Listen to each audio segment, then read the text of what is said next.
Hello students, welcome here.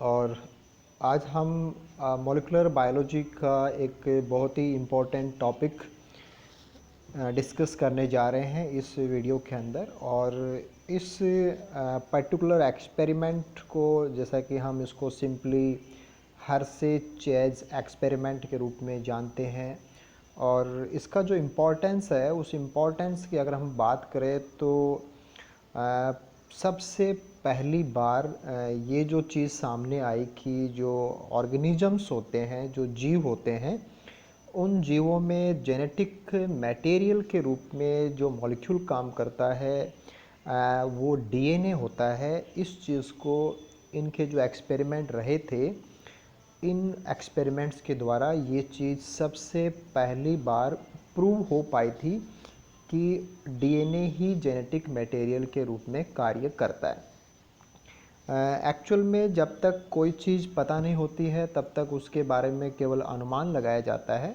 लेकिन इन्होंने अपना जो पर्टिकुलर जो इनका जो एक्सपेरिमेंटल वर्क था, उस एक्सपेरिमेंटल वर्क के आधार पे इन्होंने सबसे पहले एक प्रकार का कंक्लूजन और एक प्रूफ के साथ में कंक्लूजन इन्होंने एक्सपेरिमेंट से बताया कि जीवों के अंदर जेनेटिक मटेरियल के रूप में डीएनए ही काम करता है। इससे पहले आपको एक छोटी सी बात और समझ लेनी चाहिए कि जेनेटिक मटेरियल क्या होता है। और जेनेटिक मटेरियल को अगर हम बहुत ही सरल सी भाषा में समझना चाहें तो जेनेटिक मटेरियल ऐसा मटेरियल होता है जो एक पीढ़ी से दूसरी पीढ़ी में ट्रांसफ़र होता है। अब आप ये भी सोच सकते हैं कि इस मटेरियल में ऐसा क्या होता होगा कि इसके पीछे इतने सारे एक्सपेरिमेंट करने की ज़रूरत हो, या इसमें ऐसा खास क्या होता है कि इसको इतना महत्व क्यों दिया जा रहा है, कि जेनेटिक मटेरियल इतना इम्पॉर्टेंट चीज़ क्यों होती है कि हमें तो जेनेटिक मटेरियल के ऊपर पूरा का पूरा हमारा जो पेपर है वो मॉलिक्यूलर बायोलॉजी का पेपर इसी पे बेस्ड रहता है, तो वो हमें समझना और पढ़ना पड़ता है। तो अगर जेनेटिक मटेरियल की बात करें और एक पीढ़ी से दूसरी पीढ़ी में जाने वाले मटेरियल की बात करें तो इसका सीधा सा अर्थ ये निकलता है कि एक पीढ़ी से दूसरी पीढ़ी में करैक्टर्स जाते हैं, जो लक्षण होते हैं वो लक्षण एक पीढ़ी से उसकी जो आने वाली आगे जो संतति पीढ़ियाँ होती हैं उनमें जाती हैं।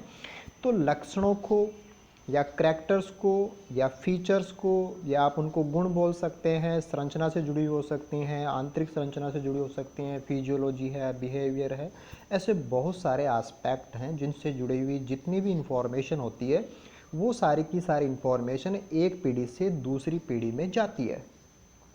अब ये इन्फॉर्मेशन कैसे जाती होगी, जैसे मैं कहूँ कि मेरे फ़ोन में कोई वीडियो है, वो वीडियो मैं किसी दूसरे के में ट्रांसफ़र कर दूँ, किसी दूसरे से तीसरे में ट्रांसफ़र कर दूँ, तो एक्चुअल में क्या हो रहा है कि मटेरियल ट्रांसफ़र हो रहा है, इन्फॉर्मेशन ट्रांसफ़र हो रही है। जब फ़ोन से वीडियो ट्रांसफ़र की बात आती है तो हम यहाँ पे वीडियो को ट्रांसफ़र कर देते हैं, लेकिन ये ऑर्गेनिजम्स हैं, इनमें पीढ़ियाँ बनती हैं। फ़ोन से दूसरा फ़ोन प्रोड्यूस नहीं होता, लेकिन जीवों से दूसरे जीव प्रोड्यूस होते हैं। और जब जीव से जीव बनता है, जैसे मंकी से उसका बच्चा पैदा होता है तो वो मंकी जैसा ही होता है। इसी प्रकार से एलिफेंट से होगा तो वो एलिफेंट जैसा ही होता है। बैक्टीरिया वाला बैक्टीरिया जैसा ही होता है। इकोलाई से इकोलाई बनता है, उससे यीस्ट नहीं बन सकता। एलिफेंट से मंकी नहीं बन सकता। तो ये जो बिल्कुल से पैटर्न जो चलता है कि जैसा था वैसा ही अगली पीढ़ी में बनता है, फिर अगली में बनता है, ऐसे लगातार चलता भी रहता है। और जैसे पीछे की क्लास में आप पढ़ के आए हैं कि इवोल्यूशन भी होता है, कि पिछली पीढ़ी वालों से अगली पीढ़ी वाले और थोड़े से ज़्यादा सक्षम बन जाते हैं, उनके करैक्टर्स और बढ़िया हो जाते हैं, और बढ़िया हो जाते हैं। तो ये चीज़ें इसलिए महत्वपूर्ण हो जाती हैं क्योंकि अगली पीढ़ी में जो कुछ जीव कर पाएगा, या उसके पास जितने भी करैक्टर्स होंगे, या उसमें जो भी चेंजेज आएंगे, वो सारे के सारे जो पॉइंट्स होते हैं वो जाकर के इसी मटेरियल के ऊपर जाकर के मर्ज हो जाते हैं, कि यही वो मटेरियल होता है जो एक पीढ़ी से सारी सूचनाओं को लेकर के अगली पीढ़ी में जाता है। चाहे अगली पीढ़ी का स्ट्रक्चर बनाने की बात हो, चाहे उसके फंक्शंस करने की बात हो, चाहे उसके एंजाइम्स कौन कौन से होंगे, कैसे होंगे, सही होंगे, डिफेक्टेड होंगे, म्यूटेट होंगे, कोई बीमारी होगी या नहीं होगी, कोई करैक्टर कैसा होगा, ये सारा कंट्रोल करता है ये मास्टर मॉलिक्यूल, जिसको हम जेनेटिक मटेरियल के रूप में जानते हैं। इसलिए सबसे पहली बार इस चीज़ को कन्फर्म करना कि ये चीज़ बिल्कुल प्रूव होकर के आ गई कि जेनेटिक मटेरियल तो है, कि जीवों से जीव बनते हैं और जो इन्फॉर्मेशन है वो भी जाती है, करैक्टर्स भी ट्रांसफ़र होते हैं, लेकिन इनको लेकर के कौन जाता है?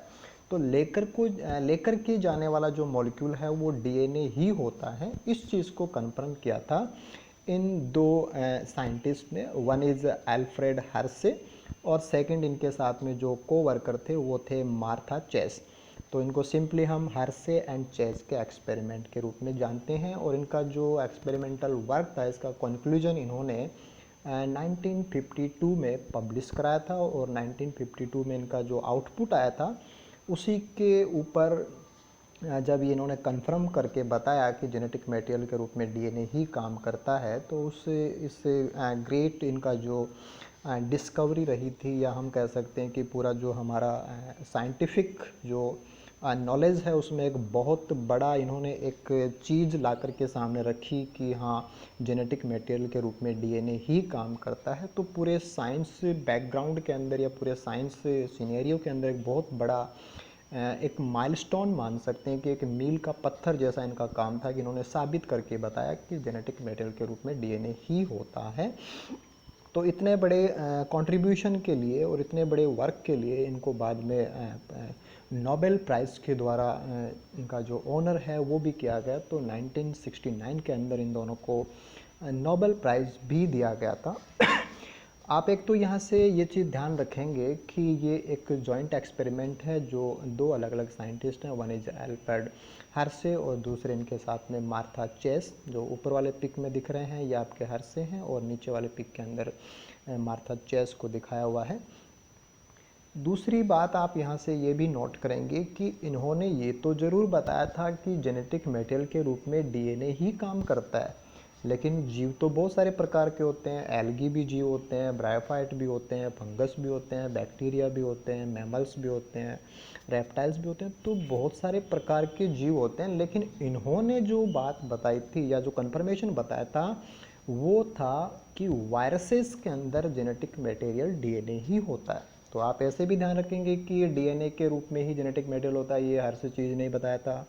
बट आप ये भी ध्यान रखेंगे कि इनके एक्सपेरिमेंट थे वो वायरसेस के अंदर जेनेटिक मटेरियल डीएनए ही होता है, इसको प्रूव करने के रूप में इनका मेन काम था। कि इनका काम था कि वायरसेस में जेनेटिक मटेरियल है वो डीएनए ही होता है।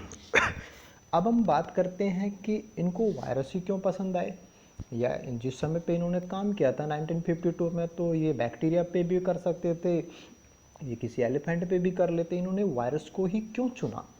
तो यहाँ से जो मेन लॉजिक है इस एक्सपेरिमेंट का, जो मेन थीम है कि क्यों इन्होंने ऐसा ही काम किया, क्यों इन्होंने वायरसेस को ही चुना और इनके एक्सपेरिमेंट में वायरसेस को लेने से इनको क्या सहूलियत हुई, वो सारी चीज़ें अब हम यहाँ पे समझ लेंगे। तो सबसे इम्पॉर्टेंट चीज़ जो कि आप पीछे की क्लासेज में जानते भी हैं कि आपको हमेशा यही पढ़ने को मिला है, सुनने को मिला है कि जो वायरसेज होते हैं वो सजीव और निर्जीव के बीच की कड़ी होते हैं। यानी कि हम उनको एक लिंक जैसा मानते हैं कि जब अपने होस्ट की सेल से बाहर होते हैं तो वो बिल्कुल से डेड के बराबर एक केमिकल पार्टिकल होता है, और जब वो होस्ट में एंटर कर जाते हैं तो वो लिविंग की तरह बिहेव करते हैं। ठीक है, ये तो उनका नेचर था। अगर हम इनकी स्ट्रक्चर की बात करें तो वायरसेस के अंदर दो ही चीज़ें होती हैं। हालांकि एक्सेप्शंस के अंदर लिपो वायरसेस भी होते हैं जिनमें लिपिड का सबसे बाहर एक आवरण और पाया जाता है, लेकिन हम उनको एक बार साइड में कर दें तो नॉर्मली जो वायरस है उसमें दो ही मेन चीज़ें होती हैं। एक उसका आवरण जिसको अपन कैप्सिड बोलते हैं, वो प्रोटीन की इकाइयों से बना होता है, जिन इकाइयों को हम कैप्सोमियर्स बोलते हैं। तो एक तो प्रोटीन का आवरण होता है, खोल बोल सकते हैं, और दूसरा उस प्रोटीन के आवरण में बंद उसका जेनेटिक मटेरियल होता है। जेनेटिक मटेरियल के आधार पे भी वायरसेज आपने बहुत सारे प्रकार से कैटेगराइज करके छोटी क्लासेज में पढ़े हैं कि वो डीएनए वायरसेज भी हो सकते हैं, आरएनए वायरसेज भी हो सकते हैं, डबल स्टैंडर्ड वाले भी हो सकते हैं, सिंगल स्टैंडर्ड वाले भी हो सकते हैं। तो वहाँ पे डाइवर्सिटी है, बट उस खोल के अंदर या कैप्सिड के अंदर या प्रोटीन के आवरण के अंदर होता तो जेनेटिक मटेरियल ही है। तो ये दो बात इनकी खास होती हैं कि वायरसेस के अंदर दो ही मेन चीज़ें होती हैं, एक उसका प्रोटीन का आवरण और दूसरा उसका जेनेटिक मटेरियल जो उस आवरण के अंदर बंद होता है। ठीक है, अब इन्होंने जो वायरसेस चूज़ किए थे वो थे बैक्टीरियोफाजेस। बैक्टीरियोफाजेस को हम बोलते हैं जीवाणु भोजी। जीवाणु भोजी का मतलब वो जीवाणुओं को खाते हैं, यानी कि बैक्टीरिया को खाते हैं। अब खाने का मतलब ये कि वायरस बैक्टीरिया के ऊपर इन्फेक्शन करता है। इन्फेक्शन करने के बाद में बैक्टीरिया की सेल के अंदर उसका जेनेटिक मटेरियल एंटर हो जाता है। वो इन्फेक्शन की प्रोसेस होती है कि वो अपनी टैल फाइबर से अटैच होता है। अटैच होने के बाद में उसका जो कॉलर है उसमें कॉन्स्ट्रिक्शन होता है। टैल प्लेट के ऊपर पिन्स होते हैं, वो पिन बैक्टीरिया की सेल वॉल में चुभ जाती हैं, उसमें छेद बन जाता है। उस छेद में से होकर के जो वायरस का जो हेड होता है, जो बैक्टीरियोफाज का जो हेड होता है, उस हेड में जितना भी मटेरियल होता है वो सारा का सारा मटेरियल सेल वॉल में बने छेद में से होकर के साइटोप्लाज्म जो होस्ट सेल का या बैक्टीरियल सेल का होता है उसमें चला जाता है। तो ये प्रोसेस तो होती है इन्फेक्शन की, कि कोई भी बैक्टीरियोफाज अपना मटेरियल कैसे ट्रांसफ़र करता है। तो ये एक सिंपल प्रोसेस की बात है जो आप बीएससी फर्स्ट ईयर में पढ़ चुके थे और आपको पता भी होती है कि किस प्रकार से इन्फेक्शन होता है। बैक्टीरियोफाज जब इन्फेक्शन करता है या बैक्टीरियोफाज जब भी अपने होस्ट के ऊपर अटैक करता है, तो वो जब अपना जेनेटिक मटेरियल ट्रांसफ़र करता है तो केवल जेनेटिक मटेरियल तो होस्ट की सेल में जाता है, लेकिन उसका प्रोटीन का आवरण कभी भी होस्ट की सेल में एंटर नहीं करता। जैसे ही बैक्टीरियोफाज आकर के बैक्टीरिया की सेल पे बैठता है तो केवल उसके हेड में जो मटेरियल है, जैसे यहाँ आप फिगर को देख सकते हैं, तो इसके हेड के अंदर जो मटेरियल दिखा रखा है, हेड के अंदर जो उजला सा दिखा रखा है, ये जो ब्लैक कलर की लाइन जो एक धागे जैसी संरचना बता रखी है, इसको आप उसका जेनेटिक मटेरियल मान सकते हैं। और ये जेनेटिक मटेरियल ही होस्ट की सेल में एंटर करता है, जैसा नीचे वाले डायग्राम में आपको दिख भी रहा है। चाहे आप किसी भी साइड के डायग्राम को देखें तो दोनों में ये दिखा रखा है कि केवल अंदर जो मटेरियल भरा होता है हेड में वो ट्रांसफ़र होता है। बाकी प्रोटीन जो भी है, जो आवरण जो भी है, चाहे आवरण के अंदर हेड भी आ जाएगा, उसका कॉलर भी आ जाएगा, उसके tail plate, tail pin, tail fibre, ये सब आ जाएगा। एवरीथिंग एल्स मटेरियल के अलावा उसमें जो भी डीएनए है उस जेनेटिक मटेरियल को छोड़ दें, बाकी सारी चीज़ सेल से बाहर ही रह जाती हैं। इन्फेक्शन तो होता है, लेकिन इन्फेक्शन के टाइम पे मटेरियल, जेनेटिक मटेरियल के अलावा कोई भी चीज़ होस्ट के अंदर एंटर नहीं करती। तो खाली जो खोल होता है, बैक्टीरियोफाज का जो खाली आवरण है वो बाहर ही रह जाएगा। उसको हम बोलते हैं घोस्ट, GHOST, या कई बार उसको हम डॉगनट भी बोलते हैं, DOGNUT। डॉगनट बोल दें या घोस्ट बोल दें, वो क्या है? खाली आवरण है। बैक्टीरियोफाज का इन्फेक्शन के बाद में बचा हुआ खाली प्रोटीन कोट है जो बैक्टीरिया की सरफेस के ऊपर लगा रह जाता है, वो कभी भी होस्ट में एंटर नहीं करता। तो इस बात से हम इतना समझ गए, या ये बात इतना इंडिकेशन हमें दे देती है कि जब बैक्टीरिया के ऊपर बैक्टीरियोफाज इन्फेक्शन करता है तो केवल उसका जेनेटिक मटेरियल तो होस्ट में जाता है, जबकि उसका डॉगनट है वो बाहर ही रह जाता है। ठीक है, अब हम इससे आगे की बात करते हैं कि जब इसका जेनेटिक मटेरियल होस्ट में चला जाता है तो वो क्या करता होगा। सीधी सी बात है कि जब बैक्टीरियोफाज ने बैक्टीरिया के ऊपर इन्फेक्शन किया है तो वो कुछ चाहता होगा या उसकी कोई मंशा होगी कि किस लिए इन्फेक्शन कर रहा है। बेवजह तो कुछ होता नहीं है, तो इसकी वजह क्या होती है या इसका मकसद क्या होता है। तो सीधी सी बात है कि जो भी जीव होते हैं वो क्या चाहते हैं, अपने जैसे और जीव बनाना चाहते हैं। जैसे यहाँ पे दो प्रकार के जीव आप देख रहे हैं। एक बैक्टीरिया है, वो चाहता है कि और बैक्टीरिया बने, तो वो बाइनरी फिशन करता है, 1 से 2 बनेंगे, 2 से 4 बनेंगे, ऐसे आप पढ़ते हैं। तो बैक्टीरिया चाहता है कि बैक्टीरिया बनते रहें, वो अपनी पीढ़ियों को बढ़ाना चाहता है। ऐसे बैक्टीरियोफाज भी जीव है, वो वायरस है, अलग कैटेगरी का, लेकिन चाहता तो वो भी ऐसा है कि और बैक्टीरियोफाज बने, और बैक्टीरियोफाज बने।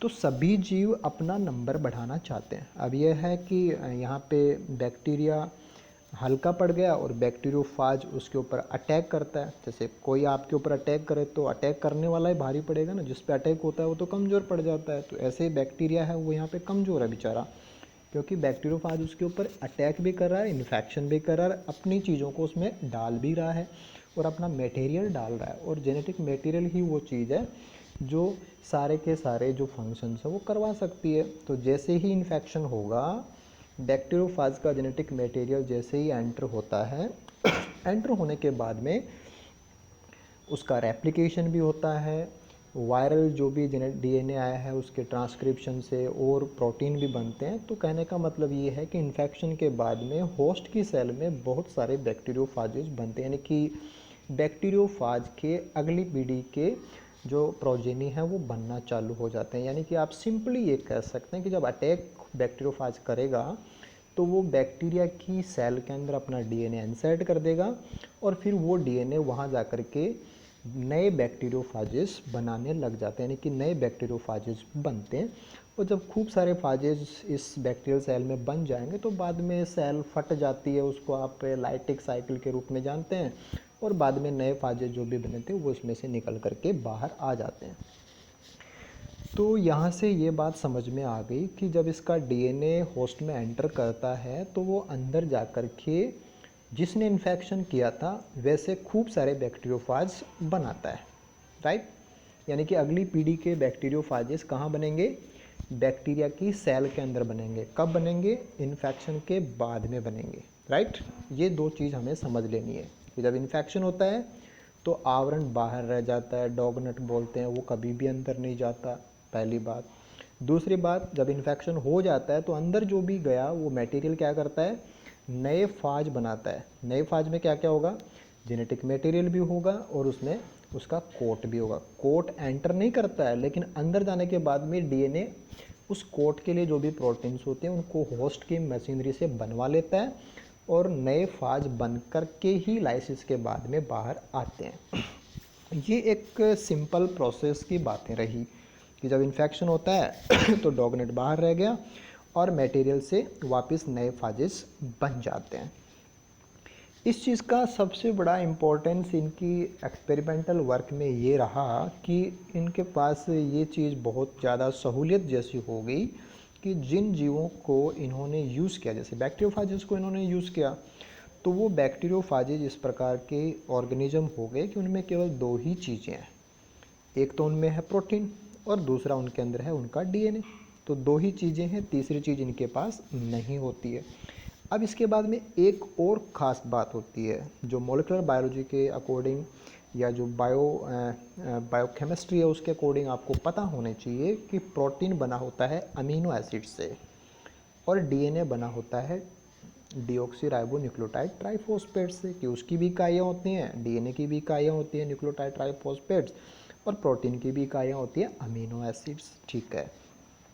अब अमीनो एसिड जो होते हैं उनमें से कुछ अमीनो एसिड ऐसे होते हैं जिनमें सल्फ़र पाई जाती है, यानी कि सल्फ़र कंटेनिंग अमीनो एसिड्स होते हैं, जैसे कि मीथोनिन है, सिस्टीन है। ये ऐसे अमीनो एसिड हैं जिनकी साइड चेन में सल्फ़र एटम होता है। सल्फ़र को आप पीरियोडिक टेबल से जानते हैं कि सल्फ़र एक पीरियोडिक टेबल के अंदर ऑक्सीजन के नीचे आने वाला एक एलिमेंट है। तो सल्फ़र कंटेनिंग कुछ अमीनो एसिड्स हैं जिनमें सल्फ़र पाई जाती है, ठीक है। इसी प्रकार से जो डीएनए होता है उससे डीएनए के अंदर फॉस्फोरस पाया जाता है, और फॉस्फोरस भी एक पीरियोडिक टेबल में आप जानते हैं कि एक एलिमेंट है, एक तत्व है, ठीक है। तो प्रोटीन में या अमीनो एसिड में जो सल्फ़र मिलता है वो कभी भी डीएनए में सल्फ़र नहीं पाया जाता। यानी कि एक तो वो चीज़ है जो केवल प्रोटीन में मिलती है, डीएनए में नहीं मिलती, वो तो हो गया सल्फ़र। और ऐसे ही दूसरी चीज़ है कि फॉस्फोरस है वो डीएनए में या आरएनए में या जेनेटिक मटेरियल में तो मिलता है लेकिन प्रोटीन में कभी भी फॉस्फोरस नहीं होता। तो इनके पास बैक्टीरियोफाज में दो ही चीज़ें थी, एक था प्रोटीन, उसमें सल्फ़र होता है लेकिन डीएनए में नहीं होता, और दूसरा है डीएनए या जेनेटिक मटेरियल, उसमें फॉस्फोरस होता है लेकिन वो प्रोटीन में फॉस्फोरस कभी नहीं होता। तो दो चीज़ें होगी और दोनों की एक एक खास बात हो गई कि प्रोटीन की खास बात क्या हुई, उसमें सल्फ़र है और डीएनए में वो चीज़ नहीं होती है। डीएनए की खास बात क्या हुई कि उसमें फॉस्फोरस है और वो प्रोटीन में नहीं होती। तो दोनों चीज़ें, दो ही पार्ट और दोनों पार्ट की एक एक यूनिक चीज़ हो गई। यूनिक का मतलब क्या हो गया कि जैसे कोई ये कह दे कि जिसने लाल टोपी पहन रखी है उसका नाम ये है, तो आप लाल टोपी देखते पहचान लेंगे कि उसका नाम ये है या इस नाम वाला कौन है जिसने लाल टोपी पहन रखी है। तो जिसमें सल्फ़र है तो वो पकड़ में आ जाएगा कि सल्फ़र है वो तो प्रोटीन है, वो डीएनए तो होगा नहीं। ऐसे जिसमें फॉस्फोरस है वो भी पकड़ में आ जाएगा कि वो तो डीएनए है, वो प्रोटीन नहीं है। तो दोनों चीज़ें दोनों की आइडेंटिटी का काम करती हैं। अब ये तो बात हो गई कि दो चीज़ें हैं, दोनों को पकड़ना आसान है, कि प्रोटीन को हम उसके सल्फर से पकड़ सकते हैं और डीएनए को उसके फॉस्फोरस से पकड़ सकते हैं। लेकिन अब पकड़ेंगे कैसे? पकड़ने के लिए तो क्या हो, जब कोई चीज़ दिख रही हो तभी तो समझ में आएगी, तभी तो हम उसको ट्रेस कर सकते हैं, चिन्हित कर सकते हैं, बता सकते हैं कि यहाँ पे ये चीज़ है। तो ट्रेस करने के लिए क्या होता है कि जब आप केमिस्ट्री पढ़ते हैं तो वहाँ पे एक वर्ड आता है रेडियो एक्टिव आइसोटॉप्स, कि कुछ ऐसे आइसोटॉप्स होते हैं जिनसे रेडियो एक्टिविटी है वो उनकी होती है, और रेडियो एक्टिविटी की वजह से उनको ट्रेस किया जा सकता है, उनका पता लगाया जा सकता है। यानी कि जो सामान्य जो एलिमेंट्स होते हैं उनके कुछ ऐसे रेडियो एक्टिव समस्थानिक भी होते हैं जिनको ट्रेस करना आसान हो जाता है। तो सल्फ़र का भी रेडियो एक्टिव आइसोटोप होता है, दैट इज़ सल्फ़र 35 S35। ऐसे ही फॉस्फोरस का भी होता है P32।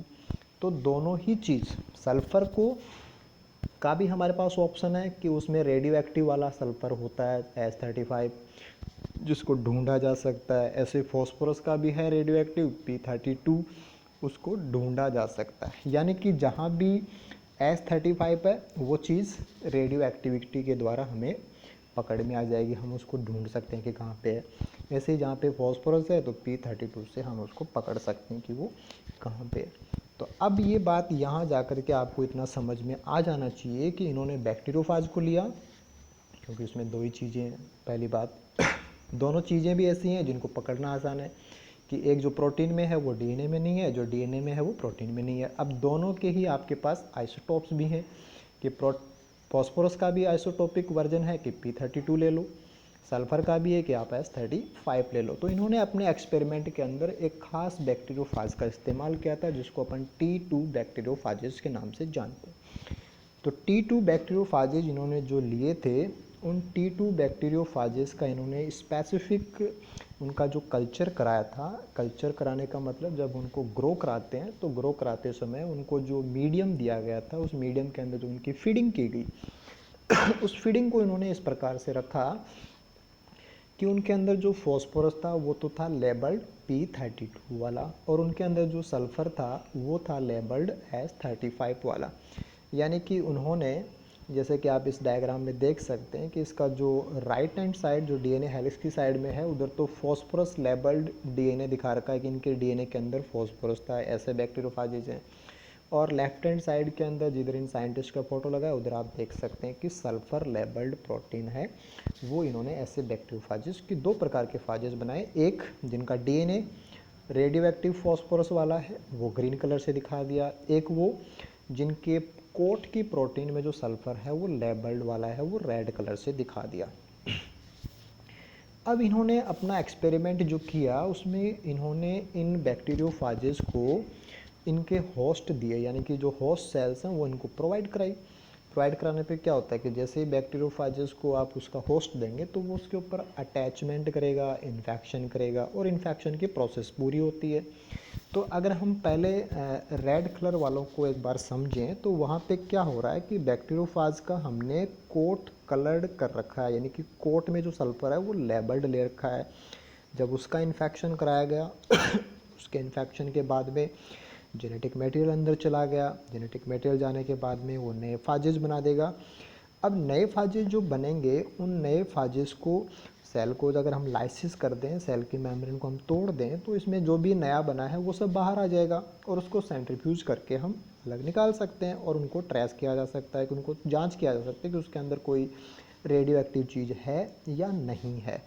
तो जब इन्होंने इस प्रकार का काम किया कि जब उनका कैप्सूल लेबल्ड था जिनमें सल्फ़र आइसोटोपिक लिया था, जब उनका इन्फेक्शन कराया जिनका सल्फ़र लेबल्ड था उनका डीएनए लेबल्ड नहीं है, तो उनसे जो नए फाजेस बने उनमें किसी भी प्रकार की रेडियो एक्टिविटी नहीं आई। क्यों नहीं आई? क्योंकि उनके जेनेटिक मटेरियल के अंदर कोई रेडियो एक्टिविटी वाली चीज़ हमने रखी नहीं थी। तो ऐसे फाजेस जो आपको मिल रहे थे, जो इनको इस एक्सपेरिमेंट में मिले, उनमें रेडियो एक्टिविटी जैसी कोई भी चीज़ नहीं थी, पहली बात।